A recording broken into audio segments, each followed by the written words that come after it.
So, Chapter 7, Charlie's Birthday. Happy birthday! Cried the 4 old grandparents as Charlie came into the room early the next morning. Charlie smiled nervously and sat down on the edge of the bed. He was holding his present, his only present. Very carefully in his hands, Willy Wonka's Whipple Scrumptious Fudge Mallow Delight, it said on the wrapper. The 4 old people, to either end of the bed, propped themselves on their pillows and stared with anxious eyes at the bar of chocolate in Charlie's hands. Mr. and Mrs. Bucket came in and stood at the foot of the bed, watching Charlie. The room became silent. Everybody was waiting now for Charlie to start opening his present. Charlie looked down at the bar of chocolate. He ran his fingers slowly back and forth along the length of it, stroking it lovingly. And the shiny paper wrapper made a little sharp, crackly noise in the quiet room. Then Mrs. Bucket said gently, "You mustn't be too disappointed, my darling, if you don't find what you're looking for underneath that wrapper. You really can't expect to be as lucky as all that." "She's quite right," Mr. Bucket said. Charlie didn't say anything. After all, Grandma Josephine said, in the whole wide world there are only 3 tickets left to be found. "The thing to remember," Grandma Georgina said, "is that whatever happens, you still have the bar of chocolate." "Wonka's Whipple Scrumptious Fudge Mallow Delight," cried Grandpa George. "It's the best of them all. You'll just love it." "Yes," Charlie whispered, "I know. Just forget about all those golden tickets and enjoy the chocolate," Grandpa Joe said. "Why don't you just do that?" They all knew it was ridiculous to expect this one poor little bar of chocolate to have a magic ticket inside it, and they were trying as gently and as kindly as they could to prepare Charlie for the disappointment. But there was one other thing that the grown-ups also knew, and it was this: that however small the chance might be of striking lucky, the chance was still there. The chance had to be there. This particular bar of chocolate had as much chance as any other of having a golden ticket, and that was why all the grandparents and parents in the room were actually just as tense and excited as Charlie was, although they were pretending to be very calm. "You'd better go ahead and open it up, or you'll be late for school," Grandpa Joe said. "You might as well get it over with," Grandpa George said. "Open it, my dear," Grandma Georgina said. "Please open it. You're making me jumpy." Very slowly, Charlie's fingers began to tear open one small corner of the wrapping paper. The old people in the bed all leaned forward, craning their scraggy necks. Then suddenly, as though he couldn't bear the suspense any longer, Charlie tore the wrapper right down the middle, and onto his lap there fell a light brown, creamy-coloured bar of chocolate. There was no sign of the golden ticket. "Well, that's that," said Grandpa Joe brightly. "It's just what we expected." Charlie looked up. 4 kind old faces were watching him intently from the bed. He smiled at them, a small sad smile, and then he shrugged his shoulders and picked up the bar and held it out to his mother and said, "Here, Mother, have a bit. We'll share it. I want everybody to taste it." "Certainly not," his mother said, and all the others cried, "No, no, we wouldn't dream of it. It's all yours." "Please," begged Charlie, turning around and offering it to Grandpa Joe. But neither he nor anyone else would even take a tiny bit. "It's time to go to school, my darling," said Mrs. Bucket, putting an arm around Charlie's skinny shoulders. "Come on, or you'll be late." Chapter 8. 2 more tickets found. That evening, Mr. Bucket's newspaper announced the finding of not only the 3rd golden ticket, but the 4th ticket as well. 2 tickets found today, screamed the headlines. Only 1 left. "All right," said Grandpa Joe, when the whole family was gathered in the old people's room after supper. "Let's hear who found them." "The 3rd ticket," read Mr. Bucket, holding his newspaper up close to his face because his eyes were as bad and he couldn't afford any glasses. "The 3rd ticket was found by Miss Violet Beauregard." There was a great excitement in the Beauregard household when a reporter arrived to interview the lucky young lady. Cameras were clicking and flashbulbs were flashing, and people were pushing and jostling and trying to get a bit closer to the famous girl. And the famous girl was standing on a chair in the living room waving the golden ticket, madly at arm's length as though she were flagging a taxi. She was talking very fast and very loudly to everyone, but it was not easy to hear all that she'd said, because she was chewing so furiously on a piece of chewing gum at the same time. "I'm a gum chewer normally," she shouted, "but when I heard about these ticket things of Mr. Wonka's, I gave up gum and started on chocolate bars, in the hope of striking lucky. Now, Of course, I'm back on the gum. I just adore gum. I can't do without it. I munch it all day long, except for a few minutes at meal times when I take it out and stick it behind my ear for safekeeping. To tell you the truth, I simply don't feel comfortable if I didn't have that little wedge of gum to chew on every moment of the day. I really wouldn't. My mother says it's not ladylike and it's ugly to see a girl's jaws going up and down like that, like mine do all the time. But I don't agree. And who's she to criticise anyway? Because if you ask me, I'd say that her jaws are going up and down almost as much as mine, just from yelling at me every minute of the day. Now, Violet, Mrs. Beauregard said from a far corner of the room, where she was standing on the piano to try and avoid being trampled by the mob. All right, mother, keep your hair on, Miss Beauregard shouted. And now, she went on, turning to the reporters again, it may interest you to know that this piece of gum I'm chewing right this very moment is one I've been working for over 3 months solid. That's a record, that is. It's beaten the record held by my best friend, Miss Cornelia Prinzmittel. And she was furious. It's my most treasured possession now, this piece of gum is. At night time, I just stick it on the end of the bedpost, and it's as good as ever in the mornings. It's a bit hard at first, maybe, but as soon as it softens up again, after I've given it a few good chews. Before I started chewing gum for the world record, I used to change my piece of gum once a day. I used to do it in a lift on the way home from school. Why the lift? Because I like sticking the gooey piece that I just finished onto one of the control buttons. Then the next person who came along and pressed the button got my old gum on the end of his or her finger. Ha! And what a racket they kicked up, some of them. You get the best results with women who have got expensive gloves on. Ah, yes, I'm thrilled to be going to Mr. Wonka's factory, and I understand that afterwards he's going to give me enough gum to last me for the rest of my whole life. Hooray. Beastly girl, said Grandma Josephine. Despicable, said Grandma Georgina. She'll come to a sticky end one day, chewing all that gum. You see if she doesn't. And who got the fourth ticket? Charlie asked. Now let me see, said Mr. Bucket, peering at his newspaper again. Ah, yes, here we are. The fourth golden ticket, he read, was found by a boy called Mike TV. Not bad lot, I'll be bound, muttered Grandma Josephine. Don't interrupt, Grandma, said Mrs. Bucket. The TV household, said Mr. Bucket, going on with his reading, was crammed, like all the others, with excited visitors when a reporter arrived. But young Mike TV, the lucky winner, seemed extremely annoyed by the whole business. Can't you fools see I'm watching television? He said angrily. I wish you wouldn't interrupt. The 9-year-old boy was seated before an enormous television set, with his eyes glued to the screen, and he was watching a film in one, which a bunch of gangsters were shooting up another bunch of gangsters with machine guns. Mr. TV himself had no less than 80 toy pistols of various sizes hanging from belts around his body. And every now and again he would leap up into the air and fire off half a dozen rounds from one or another of these weapons. Quiet, he shouted, when someone tried to ask him a question. I did tell you not to interrupt. This show's an absolute whiz-banger. It's terrific. I watch it every day. I watch all of them every day, even the rotten ones, where there's no shooting. I like the gangsters best. They're terrific, those gangsters. Especially when they start pumping each other full of lead, or flashing the old stilettos, or giving each other one of those 1, 2, 3 with their knuckle dusters. Gosh, what I wouldn't give to be doing that myself. It's the life, I tell you. It's terrific. That's quite enough, snapped Grandma Josephine. I can't bear to listen to it. Nor me, said Grandma Georgina. Do all the children behave like this nowadays? These little brats we've been hearing about? Of course not, said Mr. Bucket, smiling at the old lady in the bed. Some do, of course. In fact, quite a lot of them do, but not all. And now there's only one ticket left, said Grandpa George.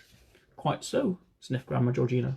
And just as sure as I'll be having cabbage soup for supper tomorrow, that ticket will go to some nasty little beast who doesn't deserve it. Chapter 9. Grandpa Joe Takes a Gamble. The next day, when Charlie came home from school and went in to see his grandparents, he found only that Grandpa Joe was awake. The other 3 were snoring loudly. Shh, whispered Grandpa Joe, and he beckoned Charlie to come closer. Charlie tiptoed and stood beside the bed. The old man gave Charlie a sly grin and then started rummaging under his pillow with one hand. And when the hand came out again, there was an ancient leather purse clutched in his fingers. Under cover of the bedclothes, the old man opened the purse and tipped it upside down. Out fell a silver sixpence. "It's my secret hoard," he whispered. "The others don't know I've got it. And now you and I are going to have one more fling at finding that last ticket. How about it, eh?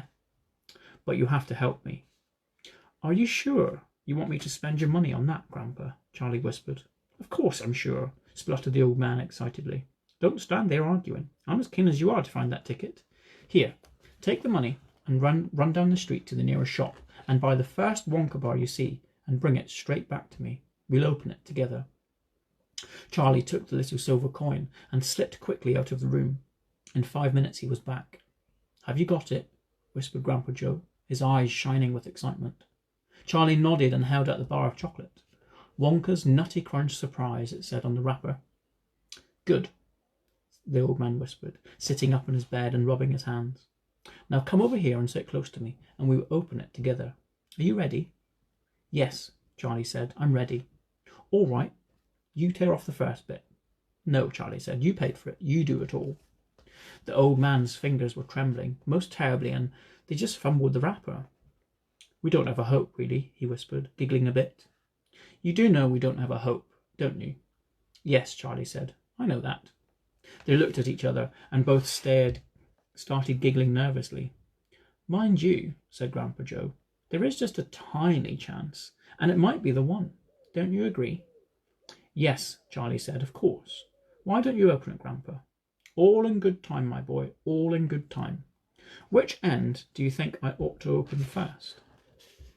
"That corner, the one furthest from you. Just tear off a tiny little bit, but not quite enough for us to see anything." "Like that?" said the old man. "Yes, now a little bit more." "You finish it," said Grandpa Joe. "I'm too nervous." "No, Grandpa, you must do it yourself." "Very well then, here it goes." He tore off the wrapper. They both stared at what lay underneath. It was a bar of chocolate, but nothing more. All at once they saw the funny side of the whole thing, and they burst into peals of laughter. "What on earth's going on?" cried Grandma Josephine, waking up suddenly. "Nothing," said Grandpa Joe. "You go on back to sleep." Chapter 10. The family begins to starve. During the first 2 weeks, the weather turned very cold. First came the snow. It began very suddenly one morning, just as Charlie Bucket was getting dressed for school. Standing by the window, he saw huge flakes of drifting slowly down the icy sky that was the colour of steel. By evening, it lay 4 feet deep around the tiny little house, and Mr. Bucket had to dig a path from the front door to the road. After the snow, there came a freezing gale that blew for days and days without stopping. And oh, how bitter cold it was. Everything that Charlie touched seemed to be made of ice, and each time he stepped outside the door, the wind was like a knife on his cheek. Inside the house, little jets of freezing air came rushing in through the sides of the windows and under the doors. There was no place to go to escape them. The 4 old ones lay silent and huddled in their bed, trying to keep the cold out of their bones. The excitement over the golden tickets had long since been forgotten. Nobody in the family gave a thought now to anything to accept the 2 vital problems, to trying to keep warm and trying to get enough to eat. There is something about very cold weather that gives one an enormous appetite. Most of us found ourselves beginning to crave rich, steaming stews and hot apple pies and all kinds of delicious warm dishes. And because we're all a great deal luckier than we realise, we usually get what we want, or near enough. But Charlie Bucket never got what he wanted because his family couldn't afford it. And as the cold weather went on, he became ravenously and desperately hungry. Both bars of chocolate, the birthday one and the one Grandpa Joe had bought, had long since been nibbled away, and all he got now were those thin, cabbagey meals 3 times a day. Then all at once the meals came even thinner. The reason for this was that the toothpaste factory, the place where Mr. Bucket worked, suddenly went bust and had to close down. Quickly, Mr. Bucket tried to get another job, but he had no luck, and in the end, the only way in which he managed to earn a few pennies was by shoveling snow in the streets. But it wasn't enough even to buy a quarter of the food that 7 people needed. The situation became desperate. Breakfast was a single slice of bread for each person now, and lunch was maybe a half-boiled potato. Slowly but surely, Everybody in the house began to starve, and every day little Charlie Bucket, trudging through the snow on his way to school, would have to pass Mr. Willy Wonka's giant chocolate factory. And every day, as he came near to it, he would lift his small pointed nose high in the air and sniff the wonderful sweet smell of melting chocolate. Sometimes he would stand motionless outside the gates for several minutes on end, taking deep swallowing breath as though he were trying to eat the smell itself. "That child," said Grandpa Joe, poking his head up from under the blanket one icy morning, "that child has got to have more food. It doesn't matter about us. We're too old to bother with. But a growing boy, he can't go on like this. He's beginning to look like a skeleton." "What can one do?" murmured Grandma Josephine miserably. "He refuses to take any of ours. I hear his mother tried to slip her own piece of bread onto his plate at breakfast this morning, but he wouldn't touch it. He made her take it back." "He's a fine little fellow," said Grandpa George. "He deserves better than this." The cruel weather went on and on. Every day Charlie Bucket grew thinner and thinner. His face became frighteningly white and pinched. His skin was drawn so tightly over his cheeks that he could see the shapes of the bones underneath. It seemed doubtful whether he could go on much longer like this without becoming dangerously ill. And now, very calmly, with that curious wisdom that seems to come so often to small children in times of hardship, he began to make little changes here and there to some of the things that he did, so as to save some of his strength. In the mornings, he left the house 10 minutes earlier so he could walk slowly to school without ever having to run. He sat quietly in the classroom during break, resting himself, whilst the others rushed around outdoors and threw snowballs and wrestled in the snow. Everything he did now, he did slowly and carefully to prevent exhaustion. Then one afternoon, walking back home with the icy wind in his face, and incidentally feeling hungrier than he ever did before, his eye was suddenly caught by something silvery lying in the gutter in the snow. Charlie stepped off the curb and bent down to examine it. Part of it was buried under the snow, but he saw at once what it was. It was a 50-pence piece. He quickly looked around him. Had somebody dropped it? No, that was impossible because of the way it was buried. Several people went hurrying past them on the pavement, their chins sunk deep into the collars of their coats, their feet crunching the snow. None of them were searching for any money. None of them was taking the slightest notice of the small boy crouching in the gutter. Then, was it his, this 50-pence? Could he have it? Carefully, Charlie pulled it out from under the snow. It was damp and dirty, but otherwise perfect. A whole 50-pence. He held it tightly between his shivering fingers, gazing down at it. It meant one thing for him at that moment. Only one thing. It meant food. Automatically, Charlie turned and began moving towards the nearest shop. It was only 10 paces away. It was a newspaper and stationery shop, the kind that sells almost everything, including sweets and cigars. And what he would do, he whispered quickly to himself, he would buy one luscious bar of chocolate and eat it all up, every bit of it, right there and then, and the rest of the money he would take straight back at home and give to his mother. Chapter 11. The Miracle. Charlie entered the shop and laid the damp 50-pence piece on the counter. "One Wonka's Whipple-Scrumptious Fudge Mallow Delight," he said, remembering how much he had loved the one he had on his birthday.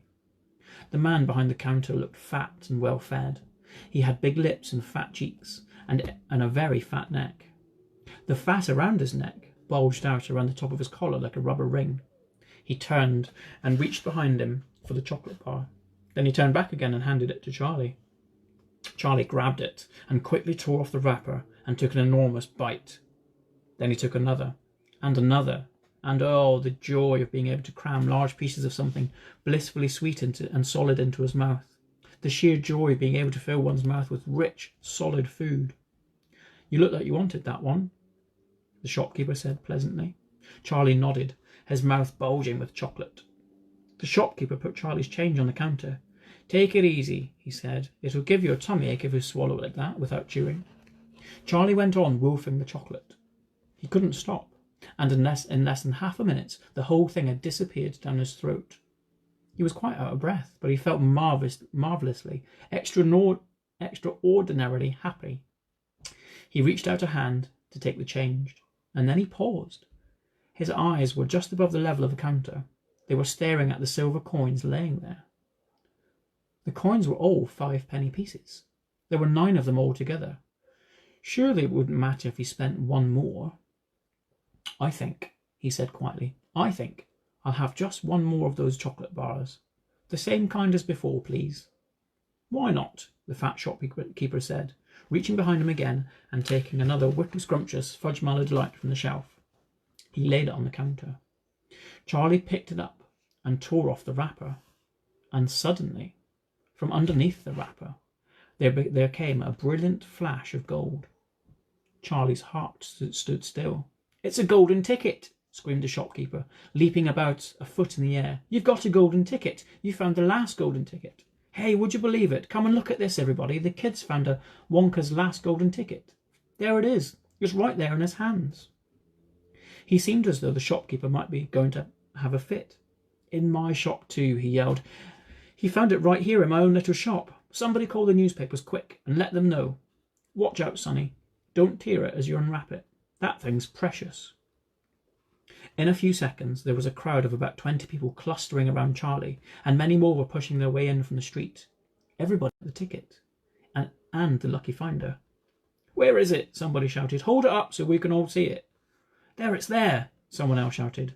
"He's holding it in his hands. See the gold shining?" "How did he manage to find it, I'd like to know," a large boy shouted angrily. 20 bars a day I've been buying for weeks and weeks.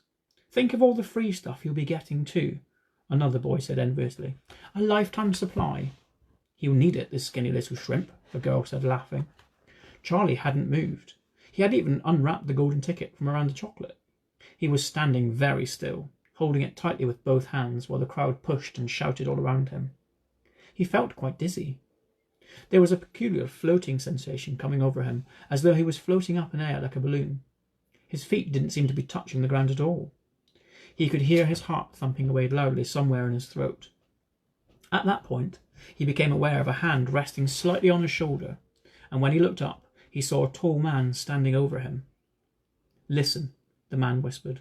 "I'll buy it from you. I'll give you £50. How about it, eh? And I'll give you a new bicycle as well." "Are you crazy?" shouted a woman who was standing equally close. "Why, I'd give him £200 for that ticket." "You want to sell that ticket for £200, young man?" "That's quite enough of that," the fat shopkeeper shouted, pushed his way through the crowd and taking Charlie firmly by the arm. "Leave the kid alone, will you?" "Make way there, let him out."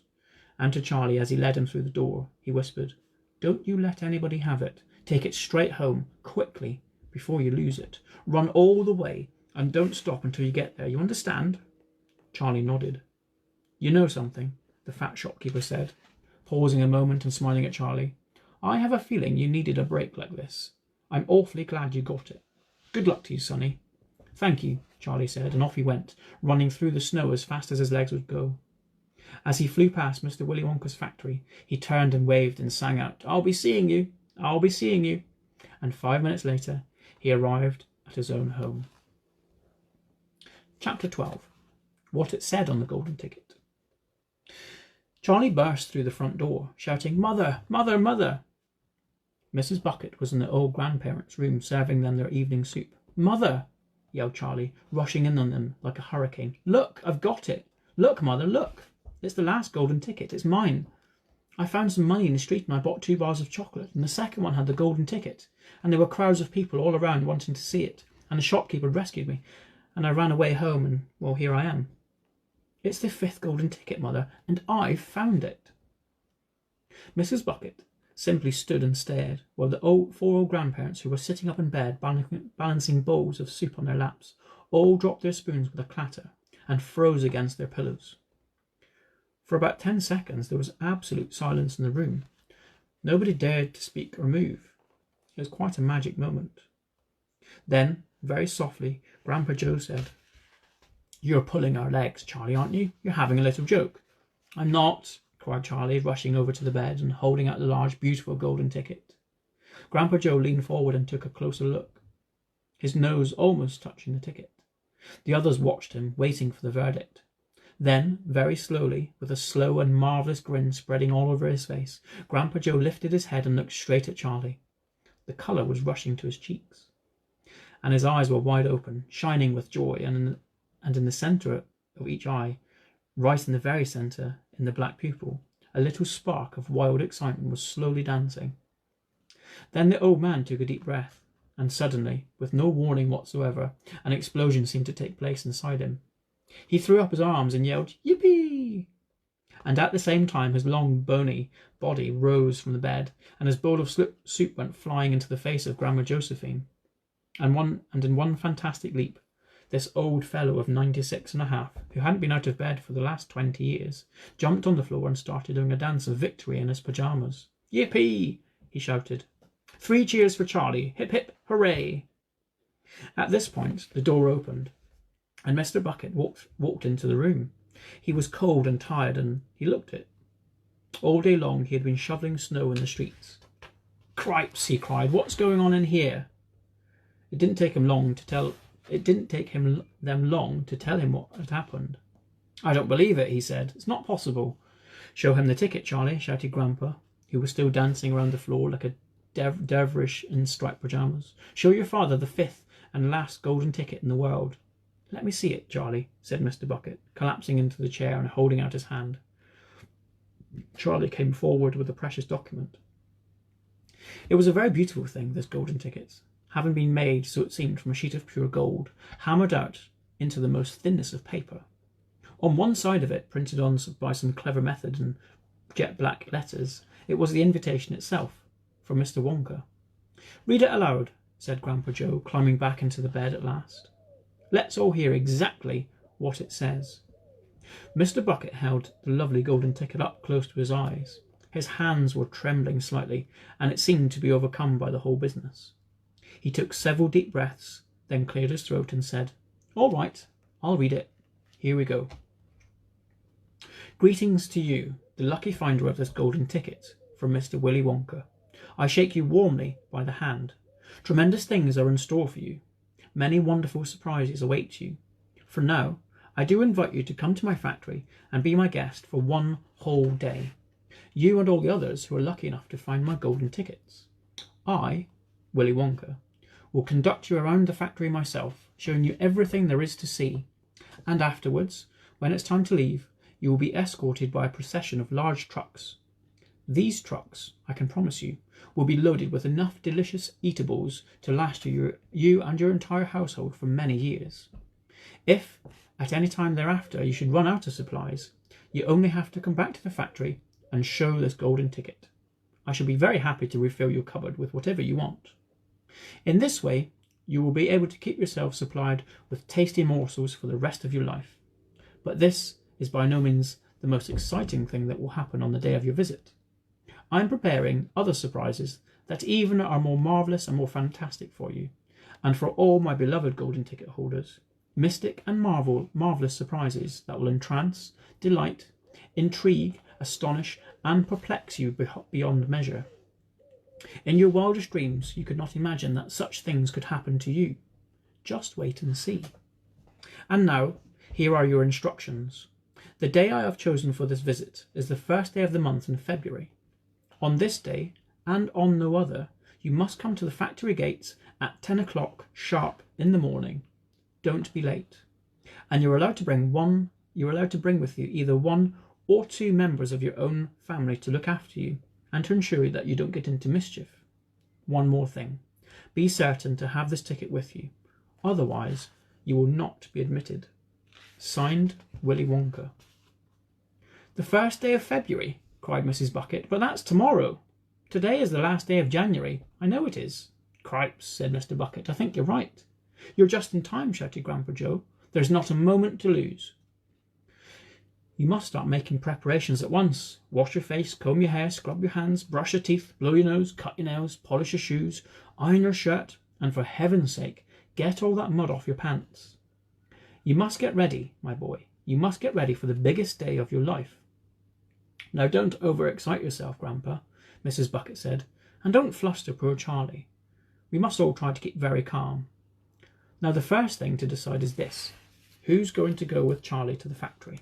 I will, shouted Grandpa Joe, leaping out of bed and moving once again. I'll take him. I'll look after him. You leave it to me.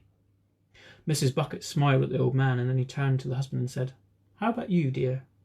Don't you think you should ought to go?" "Well," Mr. Bucket said, pausing to think about it, "no, I'm not so sure I should." "But you must." "There is no must about it, my dear," Mr. Bucket said gently. "Mind you, I'd love to go.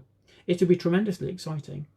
But on the other hand, I think that the person who really deserves to go most of all is Grandpa Joe himself. He seems to know more about it than we do. Provided, of course, that he feels well enough." "Yippee!" shouted Grandpa Joe, seizing Charlie by the hands and dancing round the room. "He certainly seems well enough," Mrs. Bucket said, laughing. "Yes, perhaps you're right, after all. Perhaps Grandpa Joe should be the one to go with him. I certainly can't go by myself and leave the other 3 old people here all alone in bed for a day." "Hallelujah!" yelled Grandpa Joe. "Praise the Lord!" At that point there came a loud knock on the front door. Mr. Bucket went to open it, and the next moment swarms of newspapermen and photographers were pouring into the house. They had tracked down the finder of the 5th golden ticket, and now they all wanted to get a full story for the front pages of the morning papers. For several hours there was complete pandemonium in the little house, and it must have been nearly midnight before Mr. Bucket was able to get rid of them so that Charlie could go to bed. And now we have it. We are up to chapter 13.